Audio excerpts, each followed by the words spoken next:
Hello friends, मैं हूं उज्जवल आचार्य जी और आप सबको मेरे इस चैनल पे एक बार फिर से स्वागत है।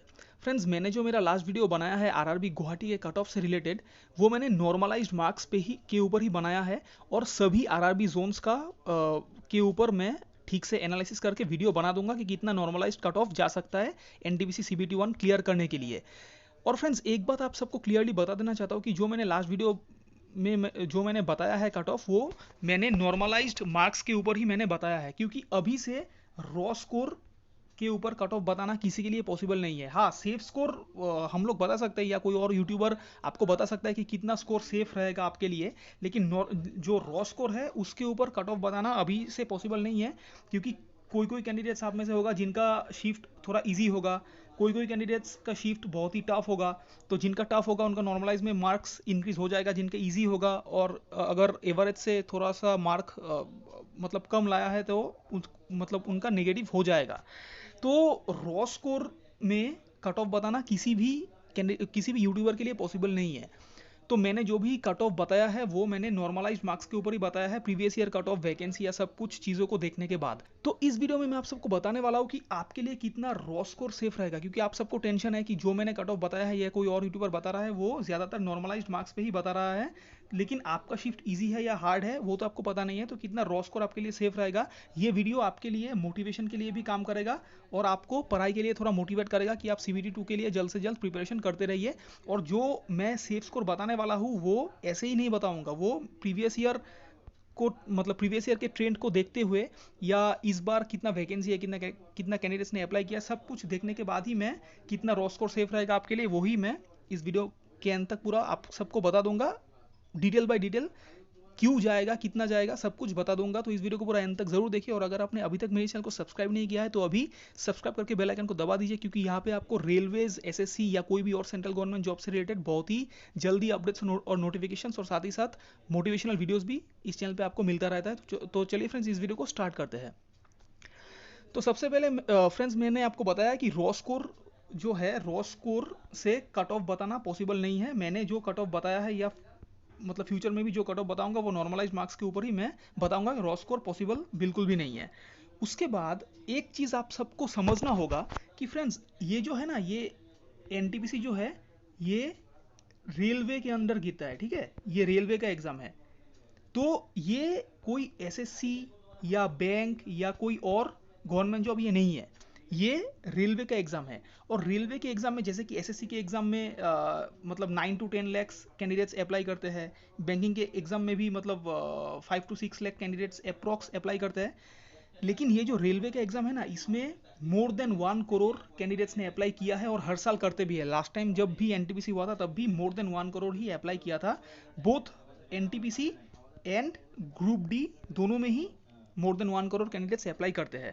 तो दोनों में डिफरेंस है फ्रेंड्स, एसएससी या कोई और जॉब या रेलवे में बहुत ही बड़ा डिफरेंस है। वो डिफरेंस ही आपका सेफ स्कोर बताने में बहुत ही हेल्पफुल इस बार रहा। तो मैं आपको बताऊंगा कि सेफ स्कोर इस बार कितना रहा, लेकिन थोड़ा और चीज़ों के बारे में भी जान लेते हैं कि इसमें जो है इस बार बहुत सारा मोर देन 1 करोड़ कैंडिडेट्स ने ऑलरेडी अप्लाई किया है या एग्जाम तो नहीं दिया है, लेकिन 1 करोड़ कैंडिडेट्स ने अप्लाई किया है और एग्जाम भी एसएससी और बैंक के मतलब मुकाबले बहुत ज़्यादा टाइम्स ये मतलब एग्जाम दिया है, अप्लाई किया, जो अटेंडेंस गया है इस बार, ठीक है, एसएससी और बैंक के मुकाबले। तो अभी जो बहुत सारे फेसबुक ग्रुप जो भी है, आपको पता ही है कि फेसबुक में भी बहुत सारा ग्रुप्स होता है मतलब जिसमें सब लोग स्कोर अपना कमेंट करते हैं, या यूट्यूब में भी बहुत सारे यूट्यूबर है जो एनालाइज, जो मतलब जिनका बहुत ज़्यादा सब्सक्राइबर्स होता है और जो पोल कंडक्ट करवाता है। तो सब कुछ चीज़ों को देखने के बाद और बहुत सारे कमेंट भी मैंने बहुत सारा टाइम दे के मैंने कमेंट भी रीड किया है सबका, जो भी बड़ा बड़ा यूट्यूबर है, उन सब कमेंट्स के नीचे जो भी मुझको स्कोर मिला है सबको मैंने ध्यान पे रखते हुए मैंने एनालिसिस किया है कि जितना भी मतलब बहुत ज़्यादा कैंडिडेट्स ऐसे हैं, मैक्सिमम कैंडिडेट्स है ना, मैक्सिमम कैंडिडेट्स का स्कोर 45 से 50 के बीच में ही रहा है। ये क्यों रहा है? क्योंकि जब कैंडिडेट्स ही अप्लाई करेंगे 1 करोड़, तो एसएससी और बैंक के मुकाबले बहुत ही ज़्यादा लोग इसमें अपियर होंगे एग्ज़ाम देने के लिए। तो हर कोई तो पढ़ता नहीं है ना फ्रेंड्स, हर कोई सीरियस कैंडिडेट्स नहीं है, बहुत ही कम परसेंटेज है जो सीरियसली पढ़ाई करते हैं, बहुत ही कम स्टूडेंट्स जो है पढ़ाई करते हैं। ज़्यादातर जो कैंडिडेट्स है वो ऐसे ही फैमिली प्रेशर में या किसी को दिखाने के लिए एग्ज़ाम अप्लाई कर दिया है कि रेलवे का फॉर्म निकला है, चलो अप्लाई कर देते हैं, इसका एग्ज़ाम भी दे देते हैं, तुक्के मार के मतलब देख लेंगे कि क्या होगा। तो बहुत ही ज़्यादा कैंडिडेट्स है जो कि एग्ज़ाम में कुछ नहीं पढ़ा है, ऐसे ही मुंह उठा के चला गया, तो उनका जो स्कोर है वो बिलो 40 या 30 ही रहा होगा इस बार। लेकिन बहुत ही कम कैंडिडेट्स है जो कि सीरियसली पढ़ाई करके गया था, ठीक है। तो आप भी उनमें से शायद एक होंगे। तो जो मैक्सिमम कैंडिडेट्स का स्कोर है ना वो 45 से 50 है। मैंने पूरा डिटेल में एनालिसिस करके ही ये स्कोर मैं आपको बता रहा हूँ कि 45 से 50 है, ये एवरेज स्कोर है ज़्यादातर कैंडिडेट्स का, ठीक है। और एक बात आपको पता होना चाहिए कि अगर मैंने स्कोर किया है 60 और मेरा शिफ्ट था इजी, ठीक है, मैंने स्कोर किया 60, मेरा शिफ्ट था इजी, और आपने स्कोर किया 50 लेकिन आपका शिफ्ट था बहुत ही टफ, ठीक है। तो अभी मैं यूट्यूब में या कोई भी फेसबुक कमेंट में मैं कमेंट कर रहा हूँ कि मैंने 60 स्कोर किया है, और आपने कमेंट किया है कि आपने 50 स्कोर किया है, तो आपका मोटिवेशन जो है वो ऑलरेडी आपका डाउन हो जाएगा, क्योंकि मैं आपसे +10 ज़्यादा हूँ, ठीक है, मैं आपसे +10 ज़्यादा हूँ। मैंने 60 स्कोर किया, आपने 50 स्कोर किया है। लेकिन फ्रेंड्स, आपको तो अभी से ये पता नहीं चलेगा ना कि मेरा शिफ्ट जो था वो ईजी था, और मेरे शिफ्ट में शायद ऐसा हो सके कि एवरेज में स्कोर 65 प्लस गया होगा। अगर इजी है तो ज़्यादातर 65 प्लस ही गया होगा, ठीक है, या 60 प्लस गया होगा। तो मैंने इजी शिफ्ट में 60 स्कोर किया है और अपने टफ शिफ्ट में आपने 50 स्कोर किया है। लेकिन अभी से ये +10 देख के आप लोग घबरा रहे हैं कि ज़्यादातर कैंडिडेट्स आपसे ऊपर है। लेकिन जब नॉर्मलाइज होके ये जो नॉर्मलाइज मार्क्स निकलेगा ना, तो जो मेरा मार्क होगा, मैंने अगर एवरेज से थोड़ा सा कम स्कोर कर दिया है तो मेरा वही 60 घट के बन जाएगा 52 या 53 या 50 भी हो सकता है। लेकिन आपने जो 50 स्कोर किया है ना, ये 50 स्कोर आपने टफ शिफ्ट में किया है, तो आपका आराम से इसमें +15 या 20 आपका आराम से इसमें 60 से मतलब बन के आपका 75 या 70 से लेके 75 तक आराम से आपका बन जाएगा। तो फ्रेंड्स, आप लोग क्लियरली यहाँ पे देख सकते हैं कि मैंने 60 से मेरा मार्क यहाँ पे बन गया 52 या 50 ऐसा कुछ बन गया, और आपका 50 से मार्क बन गया आपका आराम से 70 तक आपका मार्क या 60 तक आपका मार्क चला गया। तो पहले मेरा मार्क ज़्यादा था आपसे और अभी आपका मार्क ज़्यादा है मुझसे। तो यही चीज़ आपको समझना है, और इसी चीज़ को ध्यान में रखते हुए आपको आराम से बैठ के एनालाइज करना है। लेकिन आपके लिए एनालिसिस खुद मैं ही कर रहा हूँ, ठीक है। तो मेरे हिसाब से जो जनरल के, क्योंकि ज़्यादातर कैंडिडेट्स ने स्कोर 45 से 50 के बीच में ही किया है, ये एवरेज स्कोर है। और इसमें फ्रेंड्स एक और बात है कि इसमें 20 टाइम्स कैंडिडेट्स को लिया जाएगा फ्रेंड्स, 20 टाइम्स कैंडिडेट्स। ये आप समझ नहीं पा रहे कि कितना बड़ा है। 7 lakh, more than 7 lakh candidates इसमें लिया जाएगा CBT 2 देने के लिए। तो फ्रेंड्स, सब कुछ एनालिसिस करने के बाद अगर आप मेरा माने, तो अगर आपने 50 प्लस भी स्कोर किया है ना, जनरल यूआर कैंडिडेट अगर आप हो, और अगर आपने 50 प्लस या थोड़ा सा +-3 भी अपने अगर स्कोर किया है ना फ्रेंड्स, तो रुकिएगा मत। बाद में आपको बहुत ही अफसोस होगा, क्योंकि अगर आप 50 प्लस में भी अगर आप कट ऑफ क्वालिफाई कर लेते हैं ना, और आपके पास सिर्फ मतलब टाइम मिलेगा, सिर्फ 3 मंथ्स आपके पास सपोज अगर मिलता है CBT 2 देने के लिए, तो आपको बहुत बड़ा अफसोस होगा कि आपने 2 महीने तक तो आपने कट ऑफ का वीडियो देखने में ही आपने वेस्ट कर दिया, लेकिन आपने कुछ पढ़ा ही नहीं।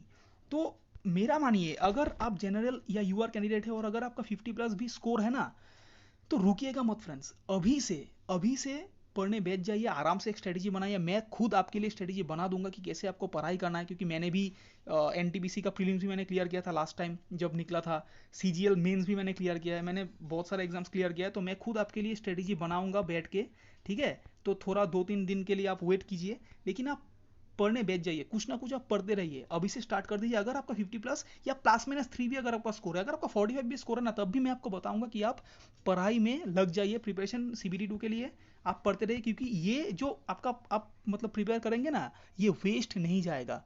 ये ग्रुप डी में भी आपके लिए काम करेगा, या कोई और एग्जाम में भी आपके लिए काम करेगा। तो जनरल के लिए मैं रिकमेंड करता हूँ कि यही जो सेफ स्कोर है, जो सेफ स्कोर वो 50 प्लस मेरा जनरल या यूआर के लिए सेफ स्कोर मेरा प्रिडिक्शन है, क्योंकि ये स्कोर में आपका बहुत ज़्यादा चांस है कि आप CBT 1 को क्वालिफाई आराम से कर लेंगे। और बाकी जो भी है ना, EWS, OBC, SC, ST, अगर आपने 45 प्लस भी स्कोर किया है ना, तो आप रुकिएगा मत, आप अभी से पढ़ाई स्टार्ट कर दीजिए CBT 2 के लिए। क्योंकि क्या पता कि आपका शिफ्ट टफ हो और आपने टफ शिफ्ट में 45 प्लस स्कोर किया है तो आपका आराम से ये बढ़ के 55 या 60 तक चला जाएगा, आप कट ऑफ क्वालिफाई कर लेंगे। ठीक है, तो दूसरों का मार्क देख के डिमोटिवेट नहीं होना है, आप खुद का मार्क देखिए, आपका मार्क इंक्रीज भी हो सकता है, ज़िंदगी कभी भी मतलब बदल सकता है। ठीक है, तो आप जनरल का 50 प्लस भी अगर है तो आप पढ़ाई में लग जाइए, और बाकी सबका अगर 45 प्लस भी है, +-3 भी चलेगा, तो आप CBD2 के लिए पढ़ाई में लग जाइए, क्योंकि कंपटीशन जो है ना CBD2 में आपको बहुत ही टफ देखने को मिलेगा फ्रेंड्स। CBD2 में बहुत सारा 4-5 एग्जाम आपको देना है, तो 4-5 एग्जाम में ये जो है ग्रेजुएशन का भी एग्जाम है, ये 12th का भी एग्जाम है। ठीक है, हर पोस्ट के लिए अलग अलग एग्जाम होगा, हर लेवल ऑफ पे के लिए अलग अलग एग्जाम होगा। तो CBD2 में आपको बहुत ही टफ एग्जाम जो मतलब कंपटीशन है वो आपको देखने को मिलेगा।